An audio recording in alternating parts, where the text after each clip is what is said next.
I'm Eric. And I'm Steve. Merfolk vs. Goblins. Spoiler Conspiracies. Halloween challenges. Let's talk about it.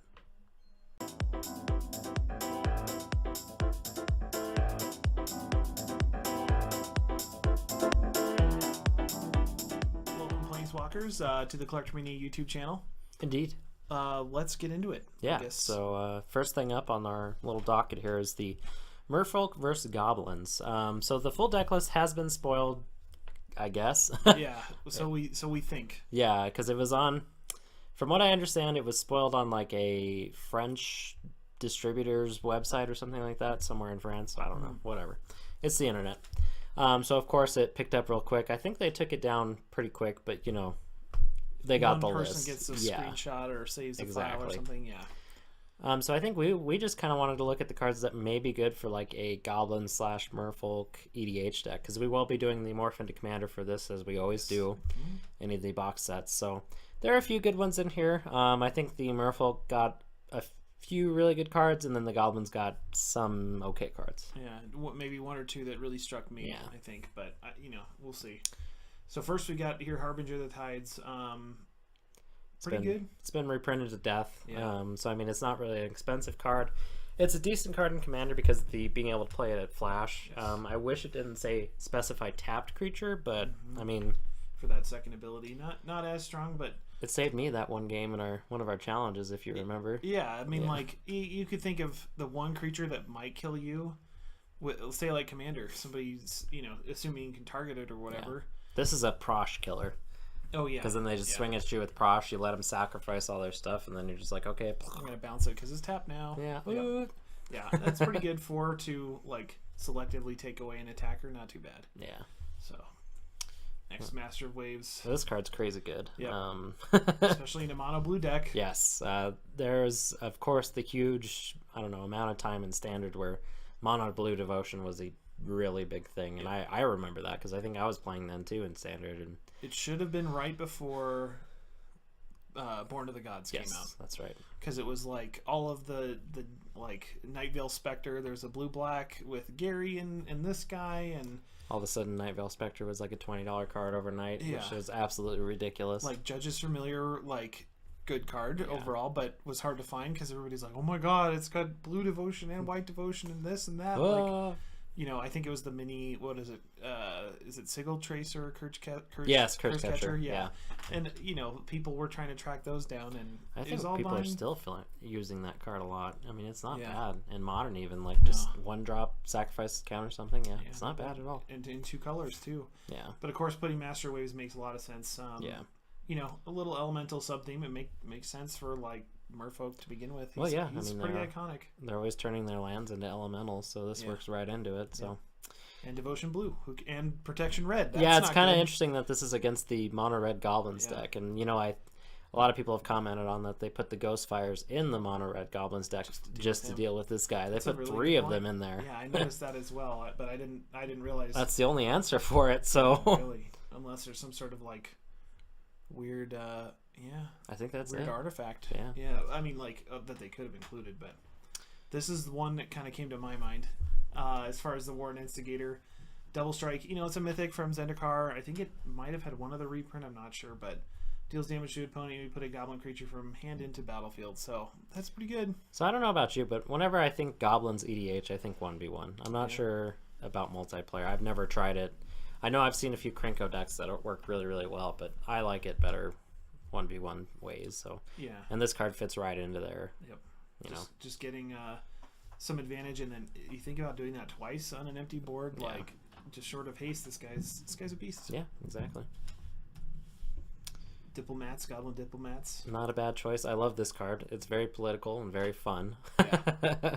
You make the Rubinia player attack with all their creatures that turn, if able, which means they have to tap out the Rubinia and all that other stuff. It's just a good way to control what your opponents are doing most of the time. I like it in decks outside of Goblins. I think it's just a fun card, really. And I run not with all of them, I guess, because usually I'm thinking for my Ben deck I use Rage Nimbus, because sometimes you want somebody to swing and maybe lose their creature or whatever.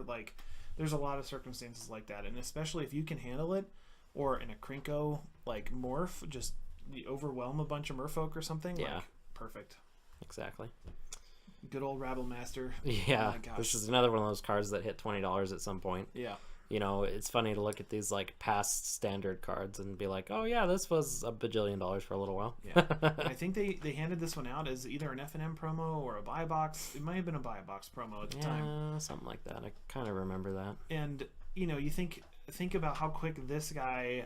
Like I think somebody said, if you haven't like a Rabble Master, you're dead in 4 turns if you don't do anything. Like something like that. It's insane. You know, and like you said, a very iconic card, similar to the Master of Waves. Yeah. Well, and in the way that these decks are supposed to be played, it's perfect for it too. Because I mean, you know, obviously not everybody's taking these decks and then changing them to Commander to fight against each other. So out of the box, this card is awesome. You know, just playing against each other. Yeah, this is kind of like your Master of Waves in a lot of ways. You know, because the blue player has to answer that problem. So good reprint, a good choice. Goblin Chieftain having a Lord in there and then haste, just giving it haste. Yeah. I kind of wish that they would have included more than like either more than one of these or like another Lord, like a Mountain King or whatever the heck it's called. Yeah. The one that's really, really expensive at this point. Just something different. Yeah. There's a number of them. Which, you know, I have heard the point made that, you know, you're not really turning your opponent's lands into mountains, so there's no point in Mountain Walk, but... Is there Island Walk in the... Oh, yeah. Okay, yeah. Yeah, I mean, that's one of their main things, I think. Yeah, I'd agree. Yeah. So, a good print, especially with the Krinko, like... Yeah. Just having a bunch of, 3/3 goblins now? Yeah. A Goblin Goon. Yeah. You'd asked me earlier today, should we include this? And, you know, I said, you know, it makes sense in the dual deck. Like, I think this would be a card most people overlook. I don't even know what rarity it was. I'm sure it has a couple I think it of has ones, it at rare in the first one. So, where was this reprinted? Do you know what that set symbol is? That's... Because I know it's not this set symbol yet. Is it Mind vs. Might? It might be. Yeah, I don't know. No, because I don't remember it being in there. Well, anyway, regardless, it's, you know, a 6/6 that essentially has that whole, like, I can't attack or block unless my opponent has less or more creature. Is it more or less? You should have more, I think. You should have more, and they should have less. Okay. So, interesting card. It's the biggest goblin I've ever seen. Unless you control more. Yeah, so you have to have the creature advantage. And it makes sense. It's just a giant goblin that isn't very useful unless you've got the horde to go with him. So yeah, super cool. The art's crazy too. Yeah. Goblin Raise Runners from good old Conflux. Oh, this is a really cool card. I definitely like going the all-in strategy. You know, if you know you're going to win that turn, just start sacrificing lands and just kill them. You know. Yep. Yeah. Your turn. Yeah. I was going to say, have you seen this one before? I remember it was part of my Ben like look at. Okay. But yeah, it's definitely like a Suicide Red. I knew I used to play. I think I pulled it in a pre-release back in the day. But yeah, that's definitely a good way to finish somebody off. Like, well, you know, having like mono sync mechanics in like a goblin deck is just like, oh, that's weird. Yeah. It definitely makes sense with what it does though. So yeah, and like even if you're just hitting somebody for one every turn, it's a way to get through without swinging, I guess. You know, that's true. So. And then, of course... Yeah, Krinko. The boss. Yeah. So, in the morph, this will probably be the mono-red deck's commander. We're still trying to establish that. We're thinking maybe Krinko for the mono-red and then Kapala for the mono-blue. Yep. That could be kind of an interesting challenge. Especially if Eric starts adding a lot of targeted removal, and I'm just like, ha-ha! Yeah. Pay 2, right? Yeah, really. Yeah, that doesn't sound fun. Oh, yeah, it sounds great. It'd be a perfect way to dismantle that. Or just get overwhelmed by red, I guess. Yeah, that's true. Yeah. Like 20 million goblins. It's just like, oh no. It's kind of up in the air. I'm always fearful of Merfolk, and then like, but I've seen like, think of David's deck with this. Like, I mean, it's just the red tide past a certain point. Yeah. It's like, what do you do? There's creatures that support it, like that one weird horror thing that sacrifices a goblin, then it gives itself like power and toughness or something like that. Yeah, or you think of like even Beetleback Chief or Siege Gang Commander, and then all of a sudden you play Krinko, and it's just like, well, I guess you might play Krinko beforehand. Well, and you can just play like Potforos and stuff like that, and just make a ton of tokens, and then I'm just dead no matter what. Yeah, it could get nasty pretty quick for the Merfolk player, and vice versa, I'd say. Well, we'll play multiple games, of course, like we usually do, and see what happens. Yeah, those are available. Jim Palm Incinerator. This guy was in and it's kind of like, what would you call this mechanic? It's like it is cycling, but it's like cycle spell. Yeah. Or, I really love this cycle of cards. The mono black one's probably my favorite because I mean it really does. Polluter, yeah, it really does a lot when you have a lot of zombies on your board. But I mean, almost the same thing here. It just can't deal the damage to the player. It's to a targeted creature. So I mean, it's removal, so it's not bad. Yep.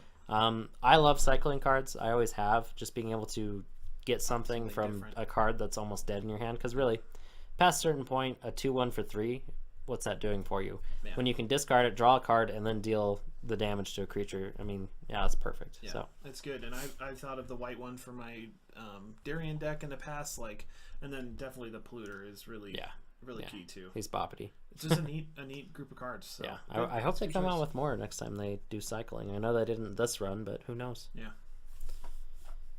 Goblin Ringleader. What does this guy do? So when Goblin Ringleader enters the battlefield, reveal the top 4 cards of your library, put all Goblin cards revealed this way into your hand, and the rest on the bottom of your library in any order. So, kind of like a mini, what's the one? Is it Goblin Recruiter that you can stack your whole deck with all of your Goblins and EDH? It's not bad. You know, pretty fair. Haste is also not bad, and yeah, he's not a bad tribal include. Yeah. I mean, I think there's a Merfolk that does something similar as well. Yeah. So. And if you think about what was the one, the Warren Instigator. Yes. Like, play this a little bit later, and you know, hopefully double strike damage, and then plop out 2 more Goblins with that. Like, yeah, pretty strong. Yeah. So, Relentless Assault, of course, some extra combat steps. We always like that. Yeah, I can't complain, especially if you're just overwhelming your opponent. Like, yeah. It could be over in, like, that's an extra, like, half turn. If somebody's at 20 life, or let's say 40 in the multiplayer, like, if you hit him for 20, you just hit him again, and they're toast. Well, and then, as a side note, this is just a good pickup for Commander in general. Yes, like, if you can just grab this for... Because I know some people get these decks, and they just pull them apart and use the pieces. Or sell this one, because it might be $5 or something, you know? Like, this may not be the best set to, like, look for value that way, unless you're building, like, maybe, like, Modern or Legacy Merfolk, or vice versa Goblins, but... You know, who knows? There's always value in these things. I think they estimated it to be like some $60, and the product's like $24. So I mean, it's got the value. It's good. Yeah, and you think of, I think a lot of people that like these sort of effects, if you want to include one, you want to include them all. Oh yeah. So imagine if you've got the, like, you're playing red, we always talk about red, white, and extra combat steps, because that's kind of all they've got. Not really. But, it's all combat oriented. Yeah, you think of, like, what is it, Aurelia's Fury or whatever. Yeah. Where you can tap. You think of, like, you know, just Aurelia on her own and stuff, like Gazella. Yeah, like if you have one of those tricks, you want the full basket. And it would kind of stink if you picked up this product, overlooked this card, and then all of a sudden you want to build that deck, and you're just like, oh, Relentless Assault's really good, and you're just like one finishing touch short of your deck, you know. So definitely a cool one. I've got Master of the Pearl Trident, probably one of my favorite Merfolk lords. Yes. I know it's basically the same thing as the other guy, but it's got a little bit more modern artwork, and I wish they would have included the other guy. What is his name? I can't remember. Lord of Atlantis? Yes, that guy. Yeah. I wish they would have maybe included like some older cards like that in here, because I mean it's basically a functional reprint. Yeah. But you know, they print what they print, I guess, and it kind of makes sense. Yeah, that one should. I mean, it's been reprinted a whole bunch. Yeah. It's got some iconic art.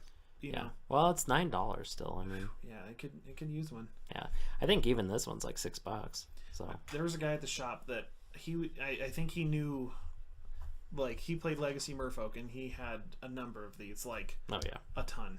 And one day he just traded them in, and not to us, to somebody else I'd heard, but just to, I mean, he could turn it into a dual land. They were like $1 at the time. Yeah. You know, so.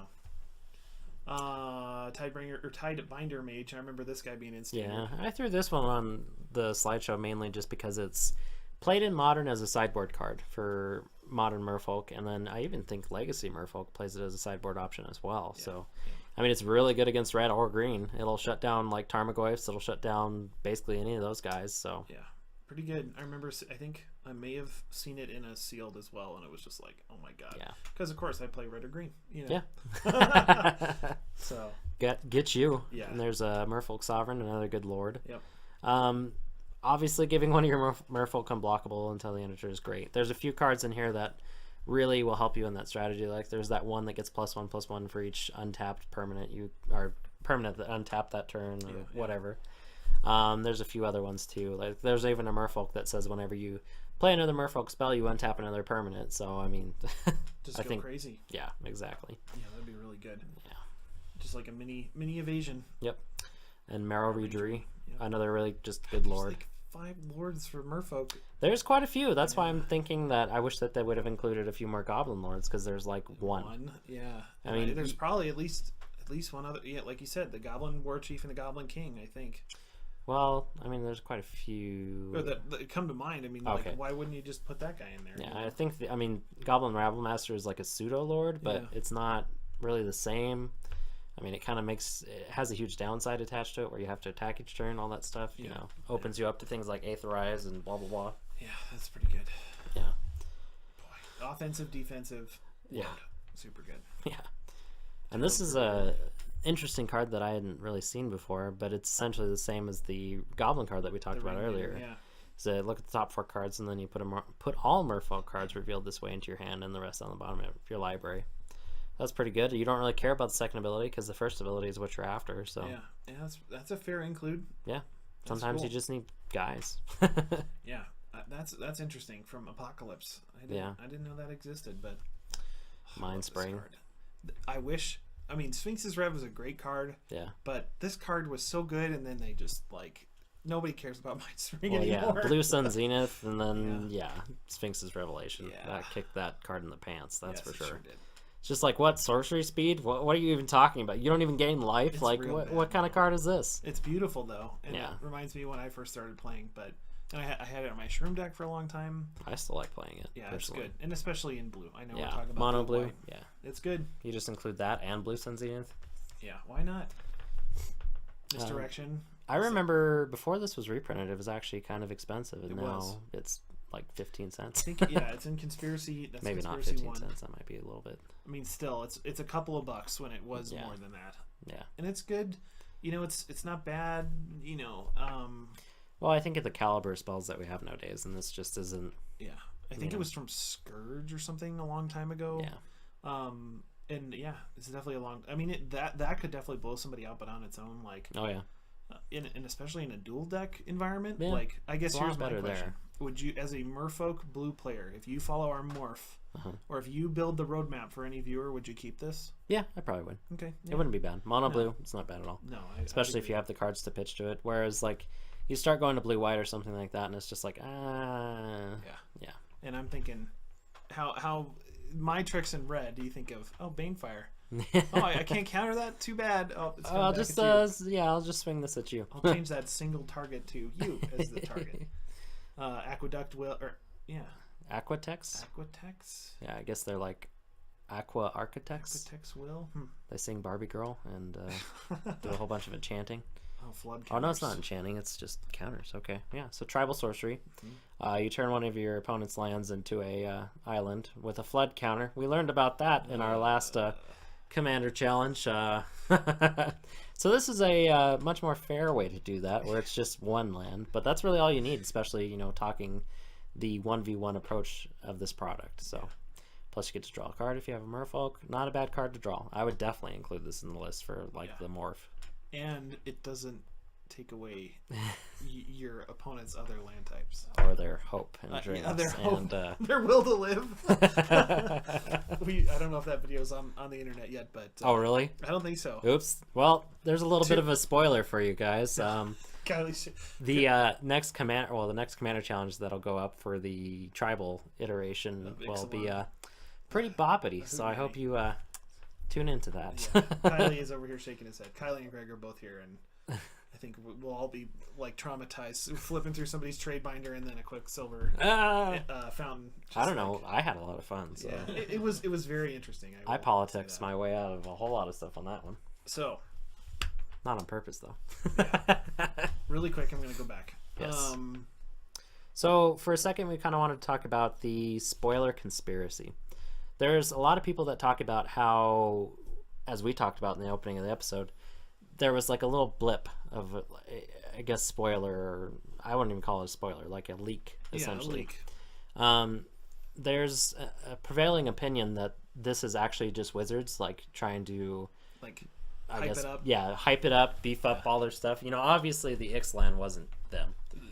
But maybe ones that come out like a week or maybe even a month ahead of time, and it's just little tidbits. Like, I think that could possibly be Wizards just, like, saying, hey, here's a little taste. Especially if people aren't paying attention. I think not that dual deck products are bad. No. But I think most, at least for the shop, most people are EDH players, so they say, I'm not going to start here, I'm going to do it my own way. Yeah. Or they're standard players, and like, we'll always tell people, yeah, this isn't standard, don't pick this up. Yeah.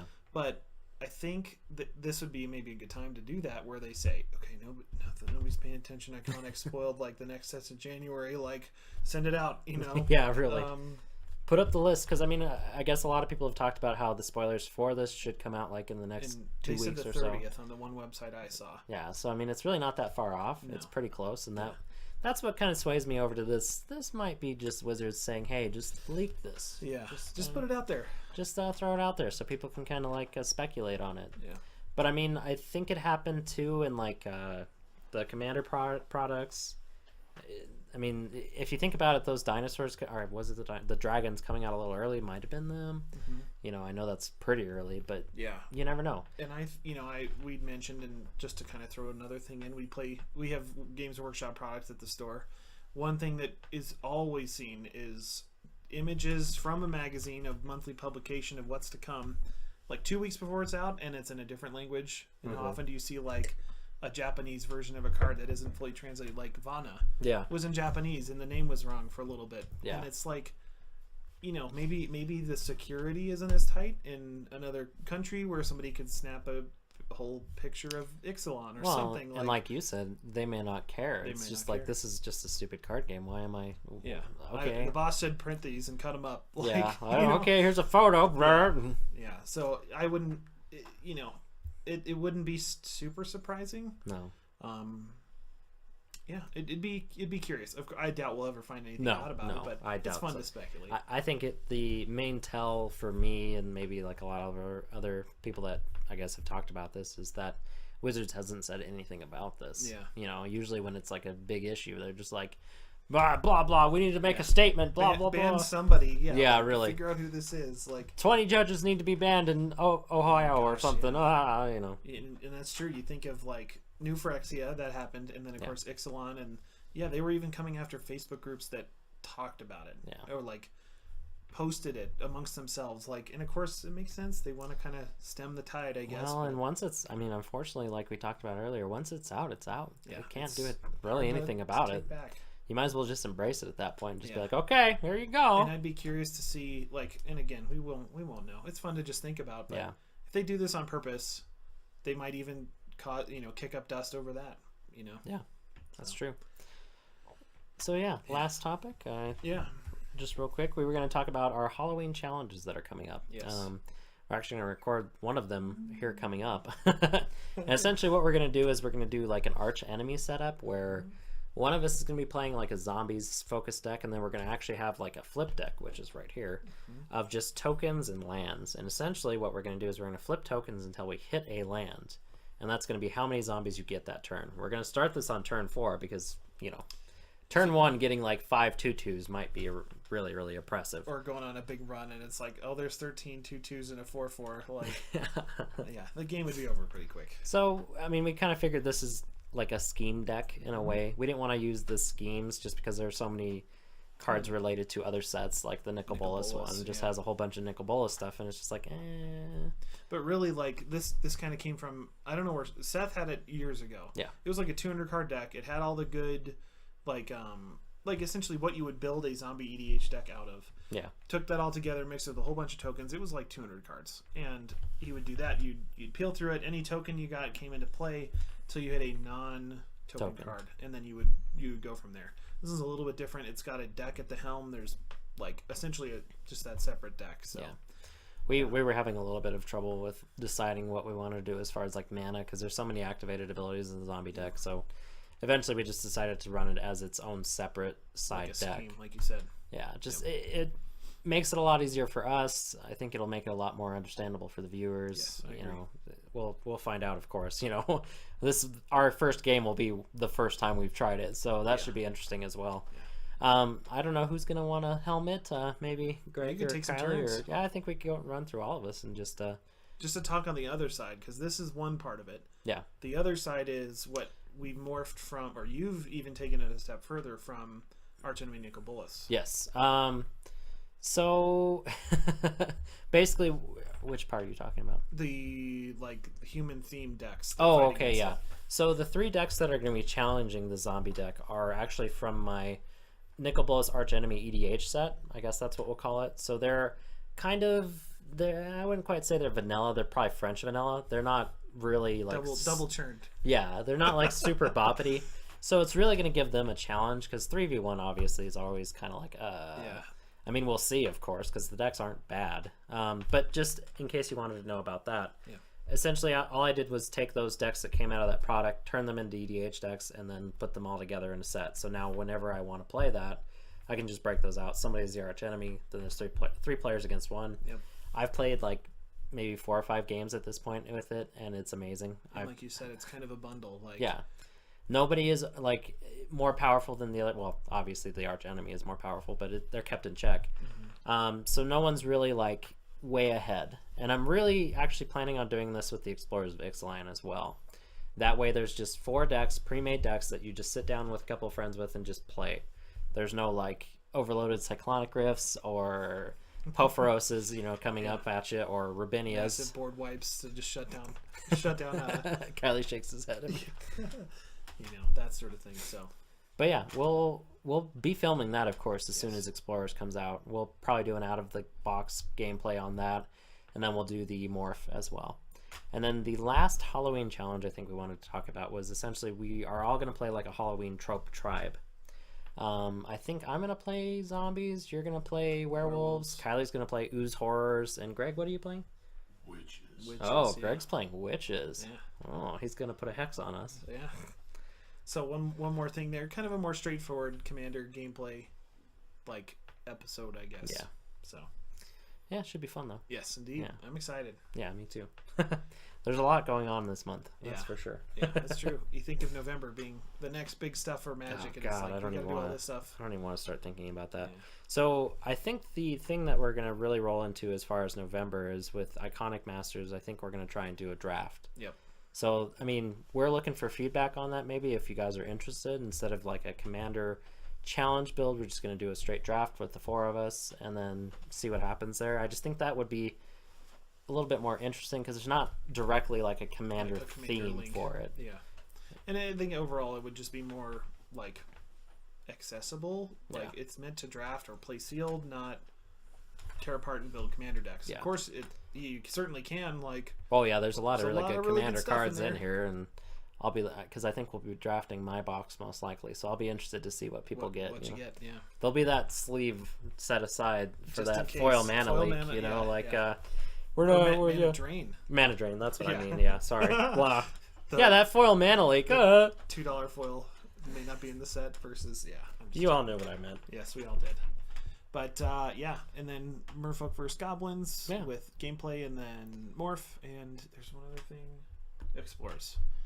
So. Yeah, I think Explorers will be the big one. I'm excited about that. Yeah, boy. Although, as we talked about, we may already pretty much have those decks built. Yeah. Because it might just be Vana versus Gishath versus Tishana versus Beckett Brass. Yep.